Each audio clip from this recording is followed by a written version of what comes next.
But here's what restrains me is the fact is when I didn't have a tech and I couldn't hire, and COVID and nobody could hire, and you don't have an HR department, and you don't have a recruiting department, and you don't have the things that everybody tells you have to have, you got to go do this yourself until you can find somebody. And you go sell, you're going to be working 18 hours, like my buddy Christian is. I did the 80 hour a week, 100 hour a week. Until you run your system down, your immune system runs down, you have something happen in your life that is unforeseen, that stresses you. The death of a family member, the death of a child, something that floors you.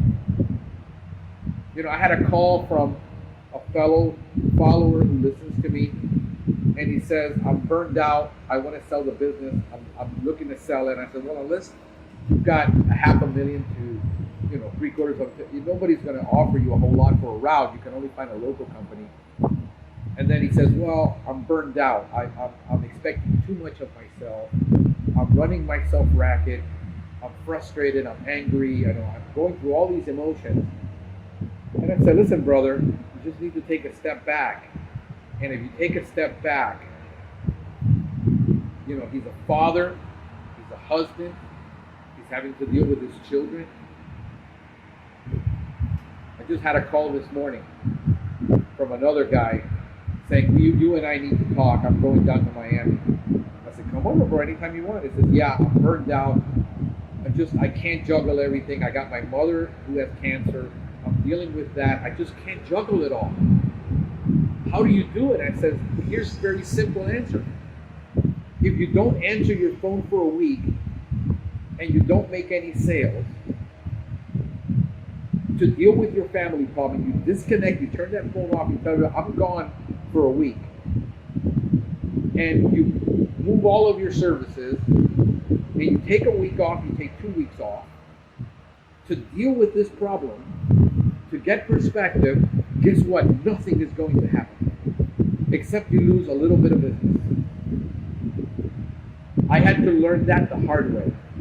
I got my buddy Christian Allen, who is starting his journey on my podcast, and you should be able to see it. He's young, he's ambitious, he's hardworking, he's got work ethic, he's got the right stuff.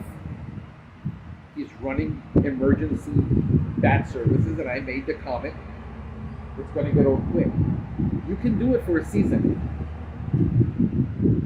but eventually when you have kids, you can't do it anymore because you're going to be burned out. When you have a wife that says, you know, we don't have any time together, it's going to affect your marriage. Your spouses are not always built to your entrepreneurial spirit.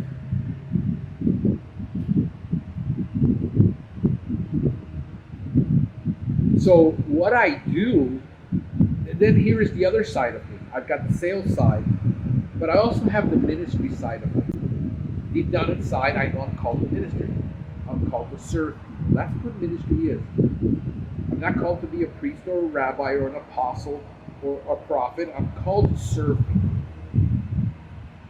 And my service side looks at the human side of what my people go through, and it says, how do I help them be the best they can be? I have a people development side of me that wants to develop people. So when I made the post that I am now officially the highest paid company, somebody challenged me, like, where did you ask every employer in Miami-Dade? No, I know from 15 years of doing this, of what people are telling me. So the correct post should have been, I should correct myself for this one person who decides he's going to be anal retentive about this. And brother, I love you, but when you make a question like that and you go on the attack, and I know you weren't doing it to attack me, by the way, because it's been an ongoing thread on the conversation. And I'm going to bring up these conversations because they're public, they're not private. Once you post something, you're screwed, especially on a post. Even if it's in a private group, people will get a screenshot of it. But his experience, my experience are different.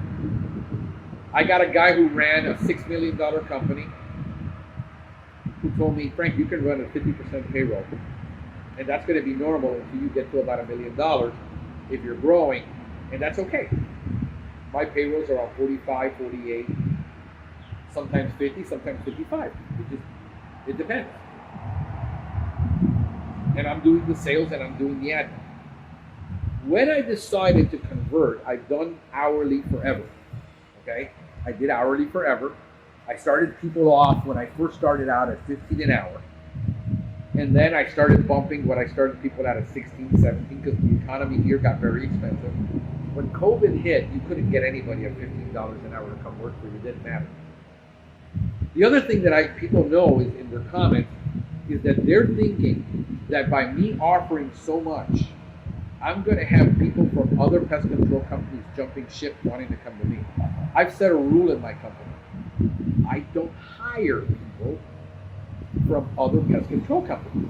So therefore, I'm not going to steal your employees because I don't want them.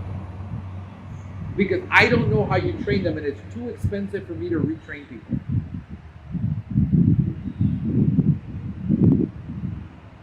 So therefore, I don't hire people from the industry. I don't hire people. I hire people based on their character and the kind of person they are and their aptitudes that I see in them as being a manager for 20-something years, where I see people with management skills, and then I hire for those skills, and then I train them to do pest control. Therefore, I don't have to manage them because I don't nurse people. I can't stand. I am a control freak. I let that be known. My girlfriend let me know that. My daughter let me know that you're a control freak. I said, I am. But I learned to let go once you show me that I can trust you